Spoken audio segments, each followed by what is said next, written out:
1948. At the time of this recording, that is how many years Elon Musk, the founder of SpaceX and Tesla, could survive into the future if he were to spend the average American salary of $56,516 per year. Put another way, even if you were able to save an unrealistic 50% of your salary and stash it under the mattress every year, it would take you 6.5 million years to save your way to Elon's wealth. Okay, I get it. So we can't all be the richest people on the planet. But how about $1 million? Surely that couldn't be that hard, right?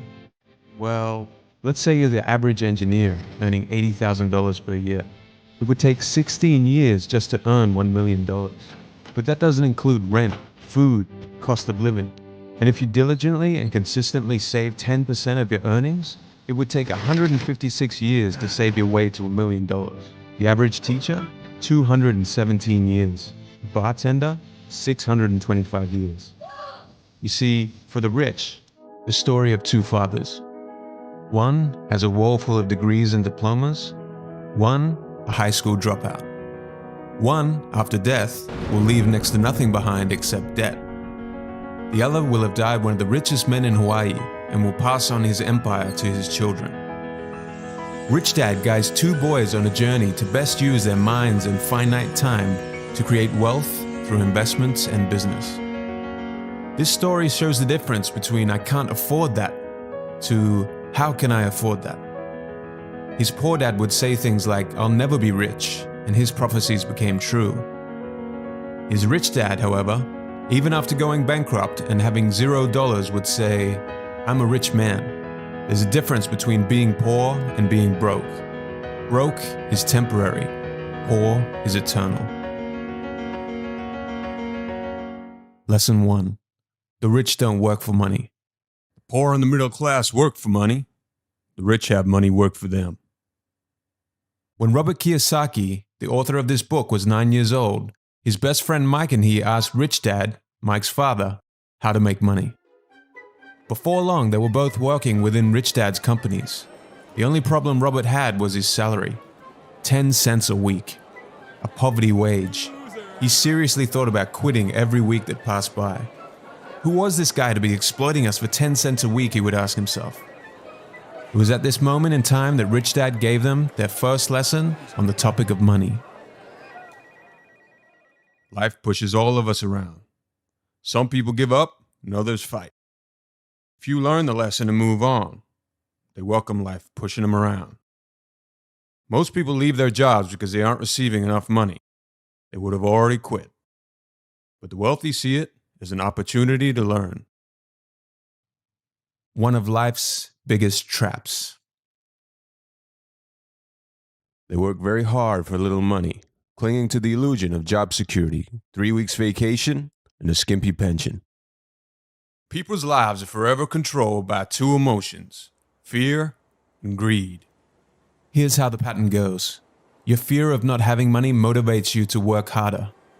Then the paychecks begin, and your desire and greed for new cars, new products, new shoes and clothes begins. You want more things, so you work harder for that promotion.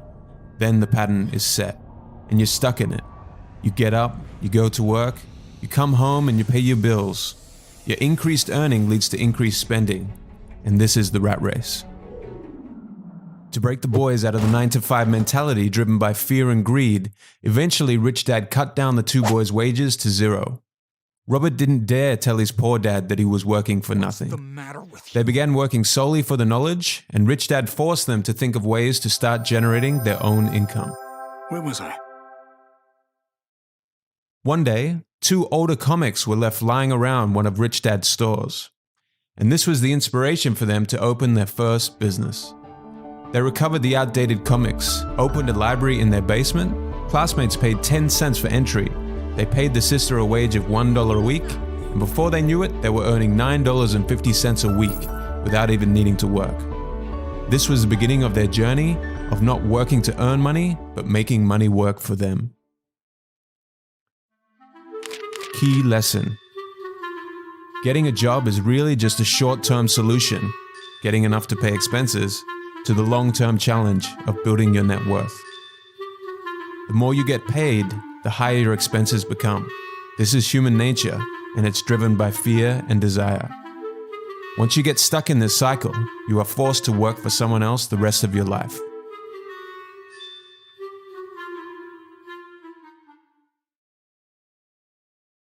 Lesson 2. Why teach financial literacy? It's not how much money you make, it's how much money you keep. If you're looking to school to make you rich, then you're looking in the wrong place. The education system's primary objective is to train you on how to become a good employee, but it does a poor job of making you a good employer. Things like managing your own personal finances and building wealth aren't taught to you by the education system in its current state. You can only rely on yourself to use this knowledge and acquire assets that allow you to generate an income. The first pillar of financial literacy and escaping the rat race is understanding the difference between an asset and a liability. An asset puts money in my pocket. A liability takes money out of my pocket. Let's quickly look at the income statement. Your income statement is money going into your pocket. Expenses is money going out of your pocket. Things like rent, food, electricity, and clothing go here. An asset is something that allows its owner to generate an income. On the other hand, a liability generates expenditure. This is the cash flow of an asset. This is the cash flow of a liability. Rich people acquire assets. The poor and the middle class acquire liabilities that they think are assets. Cash flow patterns. Cash flow tells the story of how someone handles money. This is the cash flow of a poor person. They have a job, they get a salary, they use all their salary on expenses, and they usually live from paycheck to paycheck. This is the cash flow of the middle class. They have jobs, they get a salary, but most of their money is tied up in liabilities and expenses: home loans, car debt, credit card debt, mortgage repayments, and taxes. They think that their home is an asset, but they wake up one day with a liability column full of mortgage debt and credit card debt. This is the cash flow of a rich person. The rich are always thinking of ways to grow their asset columns.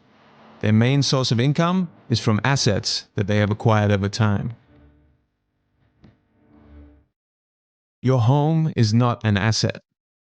By focusing on a home, you are building a liability rather than an asset. When it comes to houses, most people work all their lives paying for a home they might never own, incurring 30-year loans that they are tied to. You need to pay property tax, and the rates of these taxes are completely out of your control. You need to pay other home expenses, and the value of your home over time does not always go up. And most important of all, the biggest cost of a house are all the lost opportunities. If all your money is tied up in a house and going out through the expense column in mortgage payments, it's not being used to grow your asset column. Furthermore, think of all the other investment experience that you're missing out on when you only focus on local residential real estate. Here are some examples of real assets. An apartment, which generates monthly payments from a tenant, and the repayments allow you to repay the loan repayments on that property. A business that doesn't require you to be present within it. Your call is very important to us. Please hold. For poor dad, a home was an asset. For rich dad, a home was a liability. This is how poor dad's income statement looks. Take note of the inflated liabilities. And this is rich dad's income statement. Over time, he has grown his asset column. Most people fall into this trap all the time because they are financially illiterate. They don't understand the relationship and differences between the balance sheet and the income statement. Why people struggle. If you follow what the masses do, this is what your life will become. You have 3 people that you work for. You work for the company to get a salary. You're making the owner and the shareholders rich. If you have debt, then you work for the bank. Your mortgage and credit cards make the bank rich through your interest payments. And finally, you work for the government. The The government takes a cut of your money before you have even seen it. And the harder you work, the more you pay in taxes. Take a calendar year. If you're a regular person, every dollar you earn from January 1st to March 16th goes straight to the government. That's 2.5 months of every year that you just give to the government. Compounded over 40 years, that's almost 6 years you work just to pay the taxman. The rich understand this, the masses don't. The main ways to get out of the rat race. Fully understand the difference between an asset and a liability. Focus all your efforts on obtaining assets that generate a cash flow. Keep your expenses and debts to the bare minimum. And finally, which leads us to the next lesson, mind your own business. Key lesson. Life is not about how much money you make. It is about how much money you keep and for how many generations. The key to achieving this resides in having financial literacy. Understand the difference between an asset and a liability. The rich build and acquire assets.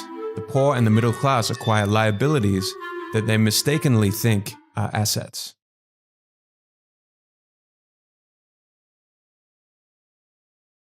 Lesson 3. Mind your own business. The rich focus on their asset columns, while everyone else focuses on their income statements. Robert Kiyosaki's first professional job was far from glamorous. He was a photocopier salesman for Xerox. Using the wages he earned, he invested into apartments. And after just 3 years, the revenue he was generating from his investments outpaced his salary. It was then time for him to leave Xerox and look after his business full-time. So what are some real assets you can begin focusing your attention on? 1. Businesses that do not require your presence to operate. 2. Stocks. 3. Bonds. 4. Income-generating real estate. 5. Notes or IOUs. 6. Royalties from intellectual properties like music, scripts, or patents. 7. Anything else that produces an income or appreciates in value. Things like cryptocurrencies, websites, YouTube channels, etc.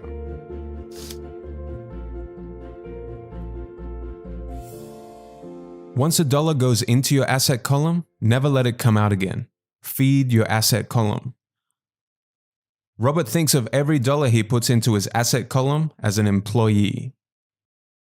Each dollar in my asset column was a great employee, making more employees to buy the boss a new Porsche. And the best thing about money is, it can work for you 24 hours a day, and it can work for generations.